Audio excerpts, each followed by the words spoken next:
చదువుతో పాటు skills, placements తో పాటు సక్సెస్ సందీప్ యూనివర్సిటీ మాత్రమే అందిస్తుంది. హాయ్ వ్యూవర్స్, నేను మీ హోస్ట్ అపర్ణ. సో మధ్యతరగతి వాళ్ళు ఏ పూటకు ఆ పూట pay cheque to pay cheque చూసుకుంటూ చాలామంది గడిపేస్తూ ఉంటారు.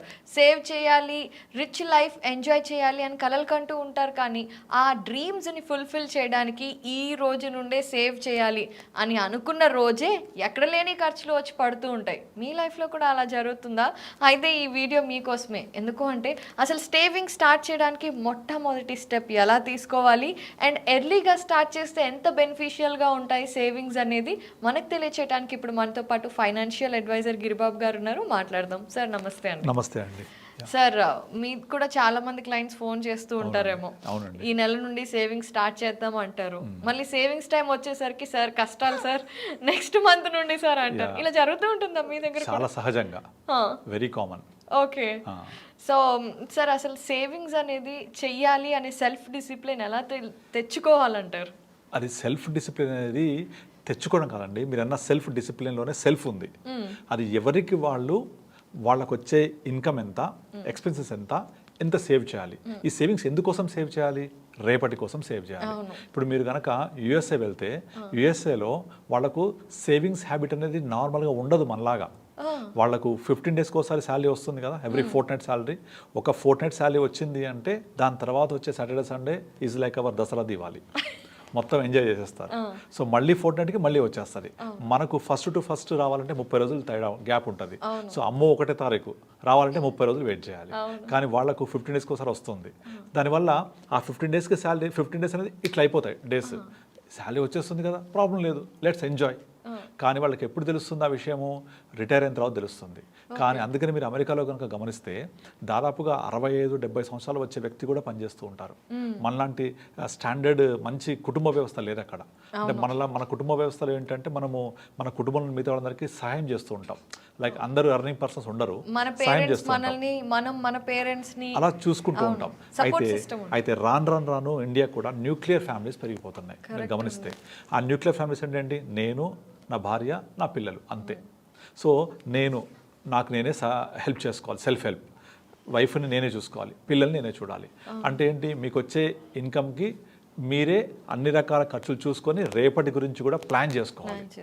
ఒకప్పుడు ఎలా ఉండేది? మనకు ఉమ్మడి కుటుంబాలు ఉన్నప్పుడు ఉమ్మడి కుటుంబంలో అందరూ పని చేయకపోయినా కుటుంబ ఆదాయం ఉండేది. అది వ్యవసాయం ద్వారా అవ్వచ్చు, వ్యాపారం ద్వారా అవ్వచ్చు.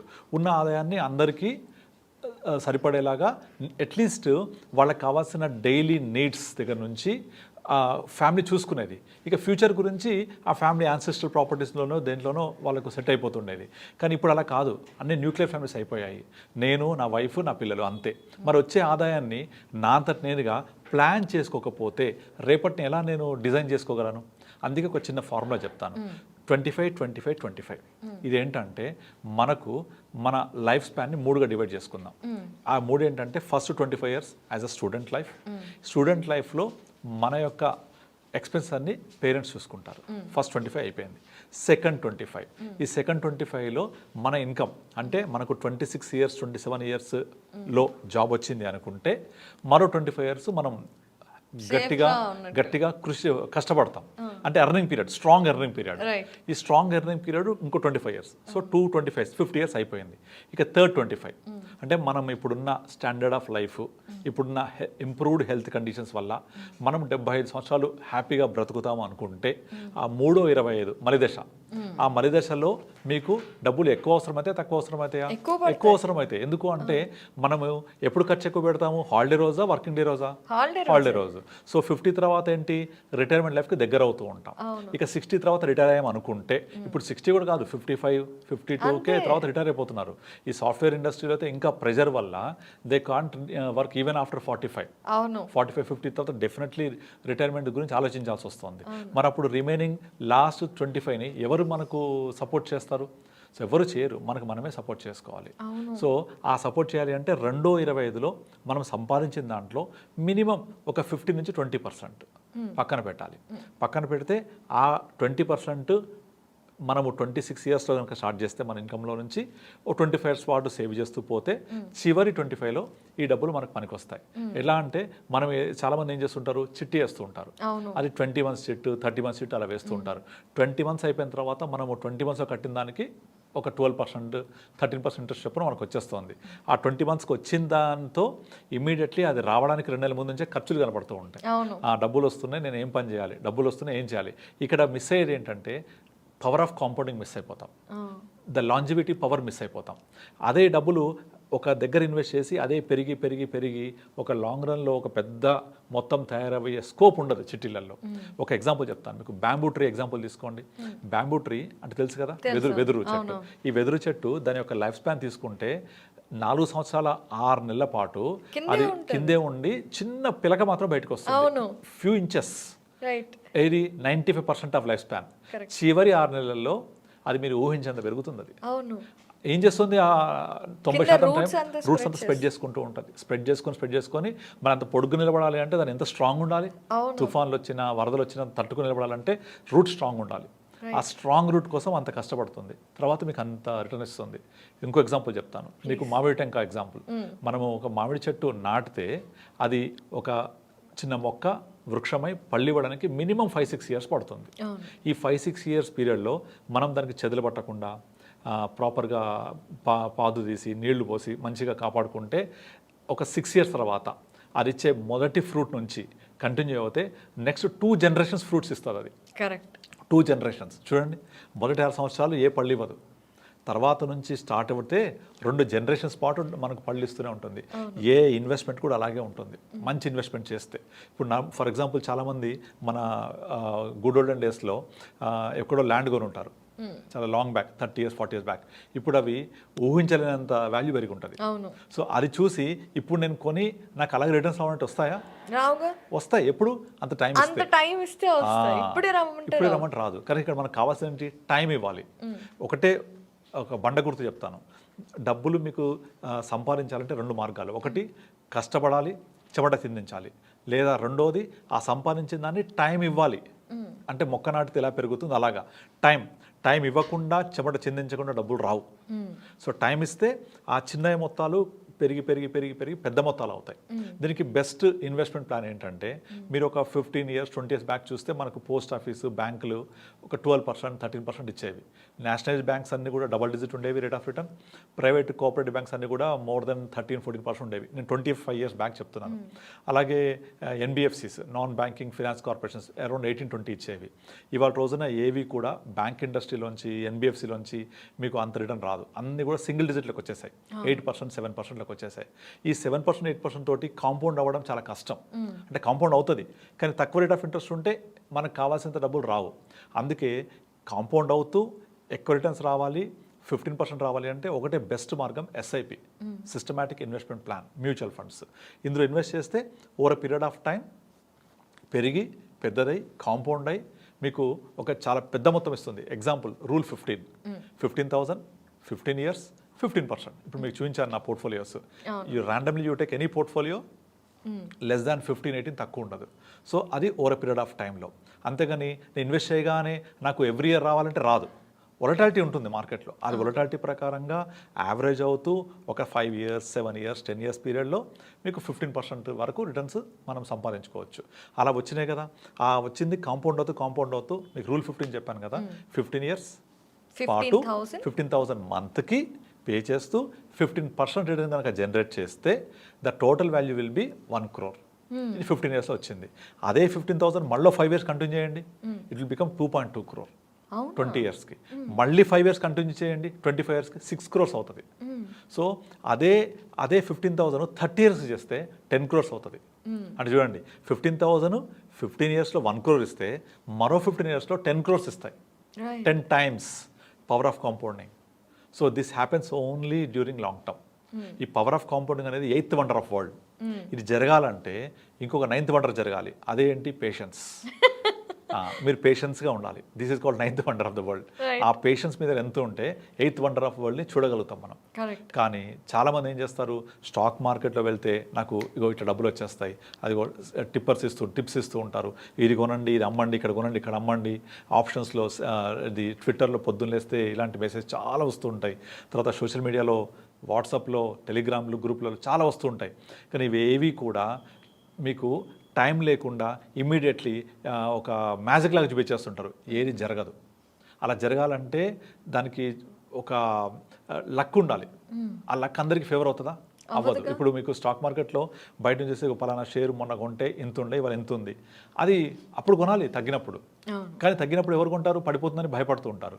పెరిగేసరికి పెరిగిపోయింది అనుకుంటుంటారు. సో అట్లా కాదు. మీరు ఈ ఎప్పుడు కొనాలి, ఎప్పుడు అమ్మాలి, ఏ షేర్స్ కొనాలి, ఎంత కొనాలి, ఎప్పుడుగా, ఇవేమి తెలియనప్పుడు బెస్ట్ థింగ్ ఏంటంటే మ్యూచువల్ ఫండ్ ఇన్వెస్ట్ చేయడం. మ్యూచువల్ ఫండ్ ఇన్వెస్ట్ చేస్తే ఇదంతా కూడా ఒక ఫండ్ మేనేజర్ చూసుకుంటారు. వాళ్ళ ప్రొఫెషనలిజం తోటి రీసెర్చ్ చేసి, మార్కెట్లో స్టడీ చేసి, కంపెనీస్ విజిట్ చేసి, బ్యాలెన్స్ షీట్స్ వెరిఫై చేసి, ఏ కంపెనీకి పొటెన్షియల్ ఉంది పెరగడానికి అది చూసుకొని ఇన్వెస్ట్ చేస్తూ ఉంటారు. అలా చేస్తుండడం వల్ల మనం ఫస్ట్ ఫార్ములా చెప్పుకున్నాం కదా, 25-25-25. సెకండ్ 25లో మీరు చేయాల్సింది ఇదే. సెకండ్ 25లో మీకు ఫస్ట్ శాలరీ 20,000 రానివ్వండి, 10,000 రానివ్వండి, అందులో 15%. మీకు 10,000 శాలరీ ఉంటే 1,500, 20,000 శాలరీ ఉంటే 3,000, 15-20%. మీకు 1 lakh శాలరీ ఉంటే సేమ్ 15% పెట్టకండి, కొంచెం ఎక్కువ పెట్టండి. ఎందుకంటే మీకు ఇప్పుడే 1 lakh శాలరీ ఉంటే by the time you reach 50 మీ శాలరీ పెరుగుద్దా? అప్పుడు మీరు నీడ్స్ కూడా ఎక్కువ ఉంటాయి కదా. సో దాని ప్రకారంగా మీకు ఖర్చులు పెరుగుతూ ఉంటాయి బికాస్ ఆఫ్ ఇన్ఫ్లేషన్. కనుక స్థిర ఆదాయం వచ్చే ప్రోడక్ట్స్ కాకుండా, అంటే ఇప్పుడు ఇన్సూరెన్స్ పాలసీ తీసుకుంటారు, అందులో మంత్లీ ఇన్కమ్ ఆప్షన్స్ ఉంటాయి, లేదా ఇయర్లీ ఇన్కమ్స్ ఉంటాయి, అవి స్థిరంగా వస్తూ ఉంటాయి సేమ్ అమౌంట్. కానీ మీ ఖర్చు పెరుగుతాయా తగ్గుతాయా? పెరుగుతాయి కదా. 50 తర్వాత మెడికల్ ఎక్స్పెన్సెస్ పెరుగుతాయి, మనకు గ్రాండ్ చిల్డ్రన్ వస్తారు, ఇంకా వేరే ఎక్స్పెన్స్ పెరుగుతాయి. అప్పుడు మీకు ఇన్కమ్ ఎక్కువ కావాలి కదా, ఇయర్ ఆన్ ఇయర్ పెరగాలి కదా. సో ఇయర్ ఆన్ ఇయర్ పెరగాలి అంటే అప్పుడు ఏం చేయాలి? మనము 22 సంవత్సరాలలో సేవ్ చేసిన మొత్తం థర్డ్ 25లో SWP సిస్టమాటిక్ విత్డ్రాల్ ప్లాన్ వెళ్ళండి. అప్పుడు మీకు ఎంత కావాలో అంత, 6% కావాలా మీ కార్పస్ మీద, 7% కావాలా, 8% కావాలా, 9% కావాలా, మీకు కావాల్సిన తీసుకుంటూ ఉండండి. అలా మీ డబ్బుల్ని మీరే విత్డ్రా చేసుకుంటూ లైఫ్ లాంగ్ గడిపేయచ్చు. నార్మల్గా మ్యూచువల్ ఫండ్ ఒక 12-15% ఇస్తుంది. అదే ఒక బ్యాలెన్స్ ఫండ్ అయితే 10+ ఇస్తుంది. మీరు రిటైర్ అయ్యే ముందు అంటే 50 years రాగానే మీ కార్పస్ అంతా బ్యాలెన్స్ ఫండ్లో మూవ్ చేసుకోండి, అక్కడ 10% ఇస్తుంది. అందులో 9% మంత్లీ పేఅవుట్ పెట్టుకోండి SWP కింద. సో మీ డబ్బులు మీకు హ్యాపీగా తినేస్తూ ఉంటాం, అది పెరగదు, అంతే ఉంటుంది. Let it be. So don't die rich. మనం రిచ్గా డై అవ్వద్దు, లైఫ్ రిచ్గా లీడ్ చేయాలి. పిస్తున్నారని చూస్తే నాకు చాలా బాధ అనిపిస్తుంటుంది. వాళ్ళు ముడేసి అంతా ఇచ్చిపోతారు వాళ్ళ నెక్స్ట్ జనరేషన్కి. వాళ్ళు తినరు, లైఫ్ ఎంజాయ్ చేయరు, అలాగే మొత్తం ముడేసి ఇచ్చేసి వెళ్ళిపోతారు. మీరు చాలామంది చూస్తుండండి, మీకు చాలా అపర కుబేర్లు వాళ్ళ యొక్క మలిదశలో 70-80, లైక్ అజిమ్ ప్రేమ్జీ కానీ, వారన్ బఫెట్ కానీ, మైక్రోసాఫ్ట్ వాళ్ళు కానీ, అందరు కూడా వాళ్ళ యొక్క చివరి 80-75 yearsలో ఎంత డొనేట్ చేస్తుంటారు? 95% దే డొనేట్. అవును. ఎందుకంటే వాళ్ళకి అర్థమవుతుంది అప్పటికి. సో మనం అలా స్టేజ్కి వెళ్ళొద్దు. You leave the life for that you need. అందుకే నేను మీకు ఈ సెకండ్ 25లో don't spend everything, don't save everything. 15-20% చాలు. 80% you leave for the day. మీకు 100 రూపాయలు వచ్చింది income, 80% eat for the day, 20% for tomorrow. ఈ 20% పెరిగి కాంపౌండ్ అయ్యి మీకు చాలా పెద్ద మొత్తం అవుతుంది. 15,000 చెప్పా కదా, ఈ 15,000కి టాప్అప్ చేస్తూ ఉండండి. మొదట్లో ఒక 5,000 పెట్టండి, అంటే ఉద్యోగం వచ్చిన కొత్త రోజుల్లో. By the time you reach 30 years, మీరు 30-35లో ఎవ్రీ మంత్ ఒక 10,000 ఎబో పెట్టండి. 35 తర్వాత ఒక 15-20 ఎక్స్ట్రా పెంచుకుంటూ పోండి. అలా పెంచుకుంటూ పోతే మీరు 50కి వచ్చేప్పటికల్లా మీకు వచ్చే శాలరీలో ఖర్చులు ఎలాగో పెరుగుతూ ఉంటాయి, అది పోను కొంచెం పెంచుకుంటూ వెళ్ళి స్టెప్ అప్ అంటారు దీన్ని, స్టెప్ అప్ SIP. అలా పెంచుకుంటూ వెళ్తే లైక్ 50 years క్రాస్ అయిన తర్వాత మీ పోర్ట్ఫోలియో హీన పక్షంలో 1 కోటిన్నర 2 కోట్లు ఉంటాయి. ఎందుకంటే మొదట 15,000 తర్వాత పెంచుకుంటూ పోయాం కదా, అలా ఒక 2 కోట్లు 3 కోట్లనే ఆశ్చర్యపోకర్లేదు. సో అలా వచ్చిన డబ్బుల్లోంచి మీరు ఎవ్రీ మంత్ మళ్ళీ reverse mechanism, systematic withdrawal plan life long వస్తుంది, మీరు ఎవరిని అడగక్కర్లేదు. సో ఇప్పుడు మనము మన పేరెంట్స్ని చూసుకుంటున్నాం, కానీ అలా అని ఈ జనరేషన్ వాళ్ళ పేరెంట్స్ని చూసుకుంటుందని గ్యారెంటీ లేదు, మనం ఇష్టపడం కూడా. ఆఫ్ కోర్స్ మనం వచ్చేసాం ఆ స్టేజ్. ఎగ్జాక్ట్లీ. నీళ్లు ప్రేమ కిందికే ప్రవహిస్తూ ఉంటాయి. నీళ్లు కిందికి వెళ్తే ప్రేమ కిందికి వెళ్తుంది. అంటే మీరు మీ పిల్లల్ని ప్రేమిస్తారు, ఆ పిల్లలు వాళ్ళ పిల్లల్ని ప్రేమిస్తారు. ఈ నీళ్లు పైకి పోవాలన్నా, ప్రేమ పైకి రావాలన్నా ఏం కావాలి? పవర్ కావాలి, అంటే డబ్బులు కావాలి. Okay. వాటర్ పైకి వెళ్ళాలంటే మోటార్ పెట్టాలి, మోటార్ నడవాలంటే పవర్ కావాలి, పవర్ అంటే ఎలక్ట్రిసిటీ, ఇంధనం. రైట్. అలా ఇంధనం. అలాగే ప్రేమ పైకి రావాలంటే ధనం కావాలి. So you love your father, but father pensioner అవుతే ఇంకెక్కువ లవ్ చేస్తారు. అంతే కదా. And there was a survey recently, ఇండియాలో as on today 100 years above ఉండి జీవిస్తున్న వాళ్ళు కేవలం 6,000 మంది మాత్రమే ఉన్నారు. 100 years అబోవ్ ఉండి జీవిస్తున్న వాళ్ళు. సర్ప్రైజింగ్లీ వీళ్ళంతా పెన్షనర్సే. సో పెన్షన్ వల్ల మీ లైఫ్ స్టైల్ కూడా పెరుగుద్ది. ఎందుకు పెరుగుద్ది? ఆర్థికంగా ఈ సమస్య లేకపోతే హ్యాపీగా ఉంటాం. అంతేగా కదా. హ్యాపీగా ఉంటే ఎక్కువ కాలం బ్రతుకుతాము. సో ఈ ఎవరైతే 100 సంవత్సరాలు దాటి బ్రతికి ఉన్నారో ఇవాళ రోజున వాళ్ళందరూ పెన్షనర్సే. ఆ పెన్షన్ రావడం వల్లనే ఇలా జరుగుతుంది. ఆ పెన్షన్ రావాలంటే ఇప్పుడున్న మనకు ఈ పెన్షన్ పాలసీస్ ఏవి కూడా యాన్యుటీ 6% మించి ఉండదు, ప్లస్ దాంట్లో ట్యాక్సబుల్ మళ్ళీ, అండ్ అవన్నీ స్థిరంగా అంతే అమౌంట్ ఇస్తూ ఉంటాయి. కానీ మీ ఖర్చులు పెరుగుతాయి కనుక స్థిర ఆదాయం పనిచేయదు. మీకు ఇంక్రీజ్డ్ ఇన్కమ్ కావాలి అండ్ మీకు ఈ 6%, 7% ఆన్ యువర్ కార్పస్ కావాలి అంటే ఇప్పటి నుంచి లక్షల్లో పెట్టాలి, which is very difficult. So small amount తోటి కాంపౌండెడ్ నేచర్లో రావాలి అంటే ఒక్క మ్యూచువల్ ఫండ్లోనే సాధ్యం అది. ఎందుకంటే ఇక్కడ rate of return more than 12 ఉంటుంది కాబట్టి ఇంకే ప్రోడక్ట్లో మీకు 12% రాదు ఇవాళ రోజున. సో మీరు అలా అని చెప్పేసి గ్రీడ్ వెళ్ళకూడదు. Crypto currency, stock market trading, options అసలు పొరపాటు వెళ్ళకూడదు జోలికి. ఎఫ్డీస్ ఇన్ఫ్లేషన్ బీట్ చేయవు కనుక ఎఫ్డీస్ వద్దు. మ్యూచువల్ ఫండ్లో మీకు రిస్క్ తీసుకోవడం ఇష్టం లేకపోతే బ్యాలెన్స్ ఫండ్స్ ఉంటాయి. లాంగ్ టర్మ్ కోసం స్మాల్ క్యాప్ ఫండ్స్ ఉంటాయి, బట్ కొంచెం రిస్కీ ఉంటుంది. అర్థం చేసుకోవాలి అది ఏంటనేది. సో మీరు అడ్వైజర్ని కలిసినప్పుడు నా గోల్ ఇది, నీడ్ ఇది, రిక్వైర్మెంట్ ఇది అని చెప్పినప్పుడు they will guide you in a proper way. ఆ విధంగా మనకు మ్యూచువల్ ఫండ్స్లో ఉండే అన్ని రకాల ప్రొడక్ట్స్ లో మనం బ్యాలెన్స్ చేసుకొని ఒక పోర్ట్ఫోలియో క్రియేట్ చేసుకోవాలి. This will give you a good corpus. అది 50 years వరకు జనరేట్ అవుతుంది. సెకండ్ 25 అయిపోయింది అది. థర్డ్ 25 ఇక విడ్రాయల్ పార్ట్. ఇదంతా ప్రాపర్గా ప్లాన్ చేసుకుంటే హ్యాపీగా లైఫ్ లీడ్ చేయొచ్చు ఇబ్బంది లేకుండా. కానీ కొన్ని సంవత్సరాలు గత 10 ఏళ్ల నుండి మనకి ఎప్పుడైతే డిజిటల్గా పెరిగిపోయిందో ఈ నాలెడ్జ్ వస్తుంది. సో అంతకు ముందే జాబులోకి వచ్చి ఇప్పుడు 35+ 40లో ఉన్న వాళ్ళు ఏదో ఫిక్స్డ్ డిపాజిట్లో కాస్తో కూస్తూ ఉంటుంది తప్పితే ఈ మ్యూచువల్ ఫండ్స్ ఇవన్నీ కూడా వాళ్ళకి కొంచెం ఫారెన్ లాంగ్వేజ్ లాంటిది.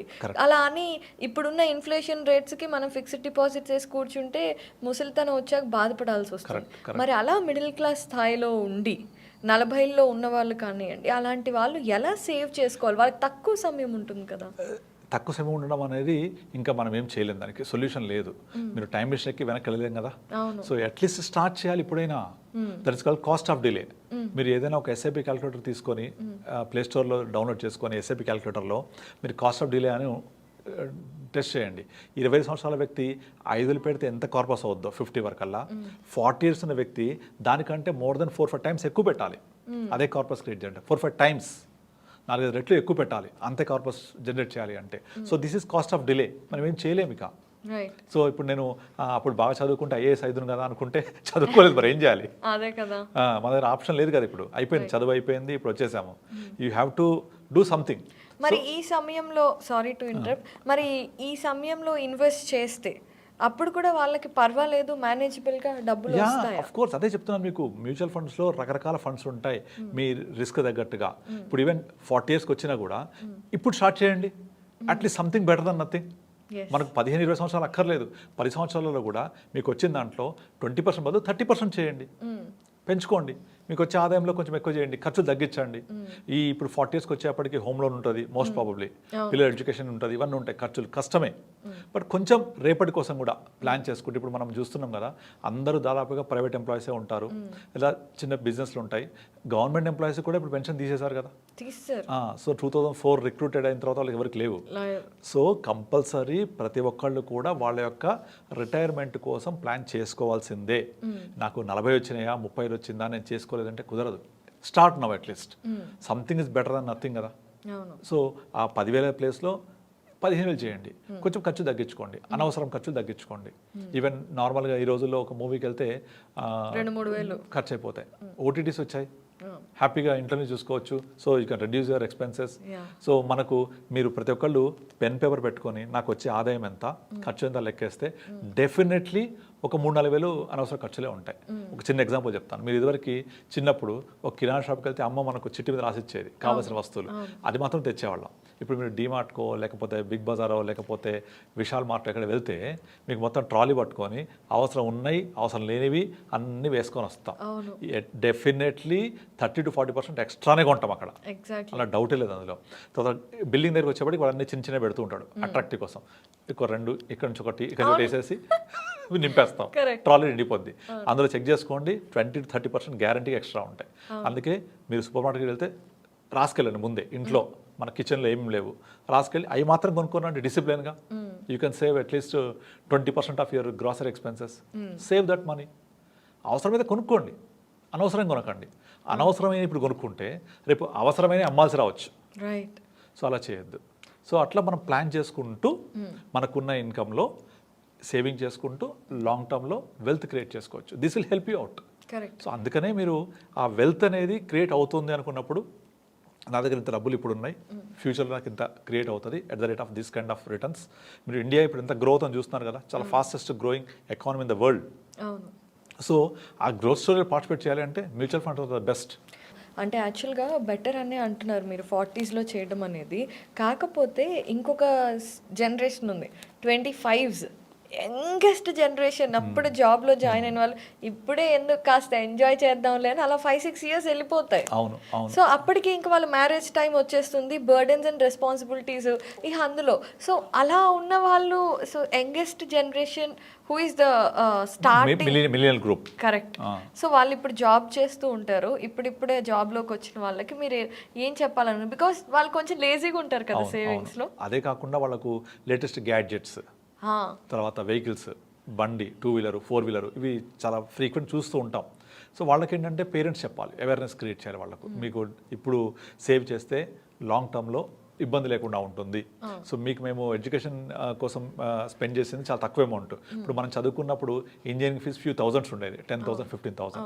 బట్ ఇప్పుడు ఏమైపోయింది అదంతా కూడా లక్షల్లోకి వెళ్ళిపోయింది. మరి ఇప్పుడు 25 years ఉన్న వ్యక్తి వాళ్ళ పిల్లలు పెరిగి, వాళ్ళ పిల్లలు పుట్టి పెరిగి ఇంకా హైయర్ ఎడ్యుకేషన్కి వస్తే ఎంత ఖర్చు అవుద్ది? చాలా, అసలు ఊహించలేం. అన్నిటికంటే హైయెస్ట్ ఇన్ఫ్లేషన్ ఇండియాలో ఇప్పుడు ఎడ్యుకేషన్ ఇన్ఫ్లేషన్, హెల్త్ ఇన్ఫ్లేషన్.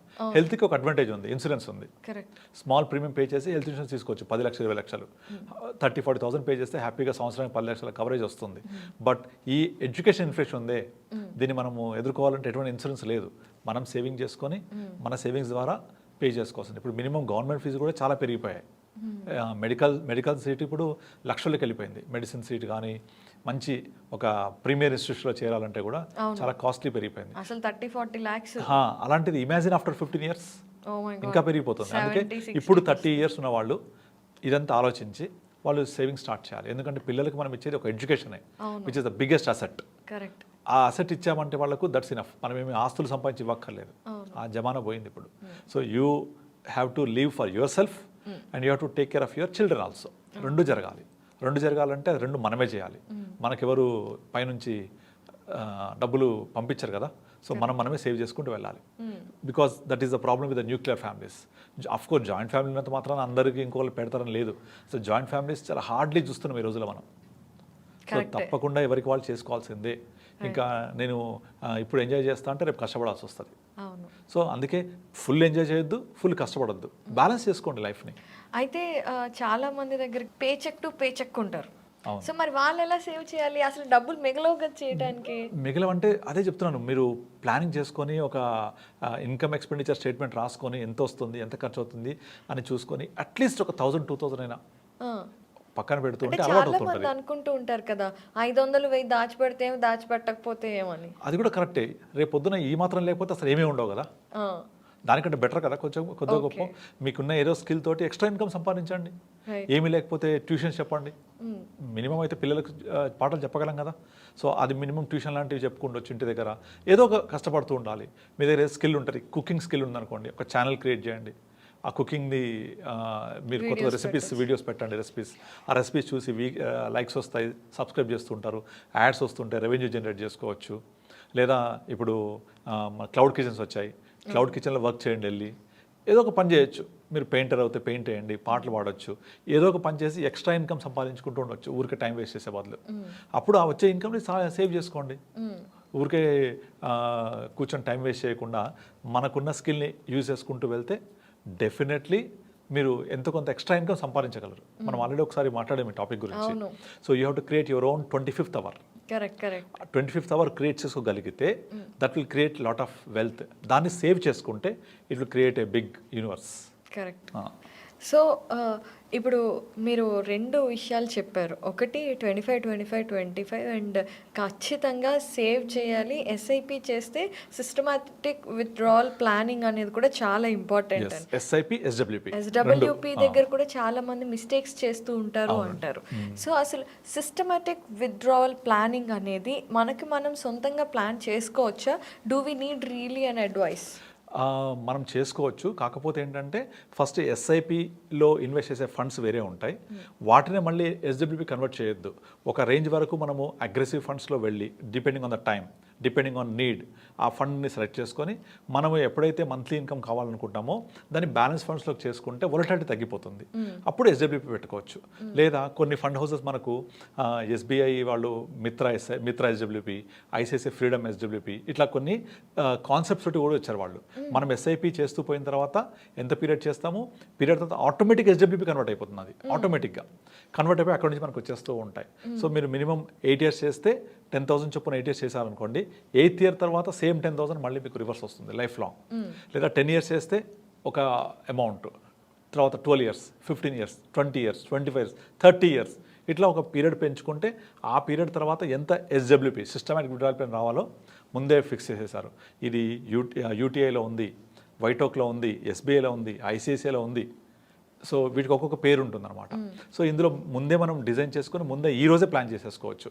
ఇదొక ఆప్షన్. ఇలా చేసుకోవడం తెలియకపోతే కూడా మనము ఒక అడ్వైజర్ ద్వారా వెళ్ళినప్పుడు మనకు ఎప్పుడైతే డబ్బులు మళ్ళీ రివర్స్ కావాలో, అంటే లైక్ పెన్షన్ లాగా కావాలో, అప్పుడు మనం దీన్ని మొత్తాన్ని ఒక బ్యాలెన్స్ ఫండ్లో కన్వర్ట్ చేసుకొని అక్కడి నుంచి కూడా తీసుకోవచ్చు. ఓకే. సో అయితే సిస్టమాటిక్ ఇన్వెస్ట్మెంట్ ప్లానింగ్లో కూడా ఇప్పుడు చాలామంది మనం సిస్టమాటిక్ ఇన్వెస్ట్మెంట్ ప్లానింగ్లో డైరెక్ట్గా కూడా మనం ఇన్వెస్ట్ చేసుకోవచ్చు అని చెప్తూ ఉన్నారు. సో దానికి అసలు ఏమేమి రిక్వైర్మెంట్స్ ఉంటాయి? అదే pan card, Aadhaar card, demat account అక్కర్లేదు. డిమాట్ అకౌంట్ అక్కర్లేదు. వితౌట్ డిమాట్ అకౌంట్ కూడా మ్యూచువల్ ఫండ్ చేసుకోవచ్చు. మ్యూచువల్ ఫండ్స్కి డిమాట్ అకౌంట్ అక్కర్లేదు. సో డైరెక్ట్గా చేసుకోవచ్చు వితౌట్ డిమాట్ అకౌంట్. మన అన్నీ కూడా ఒక యాప్లో కానీ ఒక బ్రౌజర్లో కానీ చెక్ చేసుకోవచ్చు. మనకు చాలా ప్లాట్ఫామ్స్ ఉన్నాయి. సో మేము కూడా డైరెక్ట్గా ప్లాట్ఫామ్ ఇస్తూ ఉంటాను. సో నాది వెల్త్ ఎలైట్ ప్లాట్ఫామ్, అందులో కూడా చెక్ చేసుకుంటుండొచ్చు. అవన్నీ కూడా మనము ఒక దగ్గర పెట్టుకొని చూసుకుంటుండొచ్చు. మనకు కావాల్సినప్పుడు మళ్ళీ కన్వర్ట్ చేసుకోవచ్చు. ఇవన్నీ సిస్టమేటిక్గా ప్రాపర్గా అయిపోతాయి. Okay. So coming to this, ఎప్పుడైనా సరే మ్యూచువల్ ఫండ్స్ అంటే మ్యూచువల్ ఫండ్స్ కింద ఒక వార్నింగ్ సైన్ వస్తూ ఉంటుంది, సబ్జెక్టెడ్ టు మార్కెట్ రిస్క్ అని. ఇక్కడే చాలా మంది చేయకుండా ఆగిపోతూ ఉంటారు. సో దీనికి మీరు ఏం సమాధానం చెప్తారు? అదేంటంటే సెబీ ఒక డిస్క్లైమర్ ఎందుకు ఇస్తుంది అంటే, మ్యూచువల్ ఫండ్ రిటర్న్స్ అనేవి సబ్జెక్ట్ టు మార్కెట్, అంటే మార్కెట్ యొక్క ఒడిదుడుకులకు లోబడి ఉంటాయి. ఇప్పుడు మీరు ఫిక్స్డ్ డిపాజిట్ చేశారు. ఫిక్స్డ్ డిపాజిట్లో ఇవాళ రోజున మీకు 1 year తర్వాత 7% వస్తుంది అంటే పక్కా 7% వస్తుంది. ప్రపంచం ఏమైపోయినా మీకు సంబంధం లేదు, ఎటువంటి ఫ్లక్చుయేషన్స్ మీకు సంబంధం లేదు. 1 yearతో డెఫినెట్లీ వస్తాయి. అలా మ్యూచువల్ ఫండ్లో రావు. అలా రావు అని మీకు తెలియపరచడమే ఇది. అందుకనే ఆ ఫ్లక్చుయేషన్స్ ఉంటాయి కాబట్టి దాన్ని ఎలా అర్థం చేసుకోవాలి, ఏ ఫండ్స్లో పెట్టాలో తెలియదు కాబట్టి అడ్వైజర్ జరూరీ హై. మ్యూచువల్ ఫండ్ సహీ హై, అడ్వైజర్ జరూరీ హై. ఇది కూడా యాంఫీ లాంచ్ చేసిన కాన్సెప్టే. సో వాళ్ళు కూడా ఒక క్యాంపెయిన్ లాంచ్ చేశారు, మ్యూచువల్ ఫండ్ సహీ హై. దానికి నేను యాడ్ చేసింది అడ్వైజర్ జరూరీ హై. ఎందుకంటే ఈ సబ్జెక్ట్ టు మార్కెట్ రిస్క్ని మనం ఎలా అర్థం చేసుకోవాలి, దాన్ని మనకు కావాల్సిన విధంగా ఏ ఫండ్స్ పెట్టుకోవాలి. ఇప్పుడు ఒక 60 years ప్లస్ ఉన్న వ్యక్తికి మనం స్మాల్ క్యాప్ ఆఫర్ చేయలేము. అలాగే 25 years ఉన్న వ్యక్తికి ఒక డెట్ ఫండ్ ఆఫర్ చేయలేము. It depends on the need. నాకు చాలామంది ఫోన్ చేసి, సార్ ఇప్పుడు ఏమి ఫండ్స్ ఇన్వెస్ట్ చేయొచ్చు, మంచి ఫండ్ చెప్పండి అంటారు. అది ఎలా ఉంటుందంటే, మెడికల్ షాప్కి వెళ్ళి నాకు ఒక మంచి మెడిసిన్ ఇవ్వండి అన్నట్టు ఉంటుంది. మెడికల్ షాప్లో మంచిది కాని మెడిసిన్ ఉంటుందా? ఉండదు కదా. అన్ని మీకు సూట్ అవుతాయా? అవ్వవు కదా. మీకు కావాల్సిన మీరు తీసుకోవాలి. అలాగే మ్యూచువల్ ఫండ్స్ కూడా మనకు కావాల్సిన ఫండ్ ఎలా సెలెక్ట్ చేసుకోవాలి తెలియకపోతే financial advisor will help you out. మన need, goal, risk appetite, requirement and how much you are like to invest, దీన్ని బ్యాలెన్స్ చేసుకోవాలన్నమాట. అట్లా మనం ప్లాన్ చేసుకోవచ్చు. ఇదంతా ఇన్వెస్ట్మెంట్ జోన్. తర్వాత విడ్రావల్ జోన్ అంటే మనకి ఇక కార్పస్లో నుంచి మనం ఎవ్రీ మంత్ ఎంత తీసుకోవాలి అనేది బట్టి ఉంటుంది. సో గిరిబాబు గారు, యాక్చువల్లీ చాలామంది నెలలో 1,000, 2,000, 5,000 ఇలా చేసుకుంటూ వెళ్తారు. కొంతమంది గోల్ ఓరియంటెడ్గా నాకు ఇంత కార్పస్ కావాలి అని దాన్ని బట్టి వెళ్తూ ఉంటారు. Which is the best way to go అంటారు? ఇప్పుడు మీరు ఒక బస్ ఎక్కారనుకోండి, నాకు ఒక టికెట్ ఇవ్వ అడుగుతారా, పలానా చోటుకి టికెట్ ఇవ్వని అడుగుతారా ఫలానా చోటుకి టికెట్ కదా? అంటే మీరు ఎక్కడికి వెళ్ళాలో మీకు తెలుసు కదా. అవును. సేమ్ ఇది కూడా అంతే. మీరు ఎంత కావాలి, ఎప్పుడు కావాలి, ఎంత ఇన్వెస్ట్ చేస్తారు, ఇది తెలియాలి కదా. నేను ఎంత ఇన్వెస్ట్ చేస్తాను, దాన్ని బట్టి ఎంత వస్తుందో తెలుస్తుంది. నాకు ఇంత కావాలి అంటే మీరు ఇంత ఇన్వెస్ట్ చేయాలి. నా దగ్గర ఇంత లేవు, నేను ఇంత ఇన్వెస్ట్ చేస్తా అంటే ఇంత ఎలా వస్తుంది, రాదు కదా. కనుక ఎంత దుప్పటికి అంత కాలు చాపుకోవాలి, ఎంత పిండి ఉంటే అంత రొట్టె వస్తుంది. ఇవన్నీ మనకు ఎప్పుడో ఉన్న ఎగ్జాంపుల్స్, అదే సామెతలు. సో అలాగే మనకి ఏం కావాలనేది మనకు ముందే తెలిసి ఉండాలి. నేను రిటైర్ ఎప్పుడు అవుతాను, అప్రాక్సిమేట్లీ నాకు ఎంత అవసరం అవుతుంది, నాకున్న లైఫ్ స్టైల్కి ఎక్స్పెన్సెస్ ఎంత, ఒక అందాజగా. ఇప్పుడు మనం ఇప్పుడు ప్రజెంట్ ఇవాళ రోజున ఒక కుటుంబం నడవాలంటే మినిమం ఒక 25,000 30,000 ఉండాలా, మినిమం, బేర్ మినిమం 30,000. అదే కుటుంబము ఒక 15 సంవత్సరాల తర్వాత ఎంత కావాలి, 60 మినిమం. 60 కాదు, ఇంకెక్కువే అవసరం అవుతాయి. ఎందుకంటే 3 times అవుతుంది యావరేజ్గా, 2 to 3 times మినిమం అవుతున్నాయి. అలా తీసుకున్నా కూడా 60,000 మీరు అన్న ప్రకారం తీసుకుని 60,000 కావాలా? కావాలంటే నా ఇన్కమ్ ఎంత ఉండాలి అప్పుడు? చాలా ఎక్కువ ఉండాలి, మినిమం 1,00,000 పైన ఉండాలా. కానీ నేను 60 తర్వాత రిటైర్మెంట్ అయిపోతాను, ఇన్కమ్ లేదు. అప్పుడు మీకు ఏం కావాలి, నెలకు ఒక 1,00,000 రూపాయలు కావాలి. 60,000 నిత్యావసరాలకి జీవించడానికి అయిపోతే ఒక 40,000 లైఫ్ స్టైల్ ఎక్స్పెన్సెస్కి. కనుక 1,00,000 రూపాయలు రావాలి అంటే మీ కార్పస్ 1,50,000 ఉండాలి. మీ కార్పస్ 1,50,000 ఉండాలంటే ఇప్పటి నుంచి ఎంత సేవ్ చేయాలి, ఎంత సేవ్ చేయాలి, ఎంత టైం ఉంది మీ దగ్గర, ఇంకా ఎంత ఇన్కమ్ ఉంది, ఇవన్నీ 1 by 1 లింక్ అయ్యి ఉంటాయి. మీరు పలానా బస్ ఎక్కి నాకు పలానా చోటు టికెట్ ఇవ్వండి అని అడిగినట్టుగా నేను ఎప్పుడు రిటైర్ అవుతాను, అప్రాక్సిమేట్లీ ఎంత మొత్తం నాకు కావాలి, ఇవాళ నా లైఫ్ స్టైల్ ఎంత. ఎందుకంటే కొంతమంది 30,000 బతుకుతారు, కొంతమంది 50,000 ఉండాలి ఎక్స్పెన్సెస్ మంత్లీ, కొంతమంది 1,00,000 సరిపోదు. సో మీ లైఫ్ స్టైల్ ఏంటి, దాని ప్రకారంగా మీ నీడ్స్ ఏంటి, గోల్స్ ఏంటి. ఖర్చులు పెరుగుతూ ఉంటాయి, అది అర్థం చేసుకోవాలి మనం. ఆ పెరుగుతున్న ఖర్చుల్ని మనం జాగ్రత్తగా మేనేజ్ చేసుకోవాలి. జాగ్రత్తగా మేనేజ్ చేసుకోవాలంటే మన కార్పస్ అలాగే ఉండాలి. సో ఇవన్నీ step by step link to each other. So ఒక financial advisor who is a professionally managing the funds will help you out in this regard.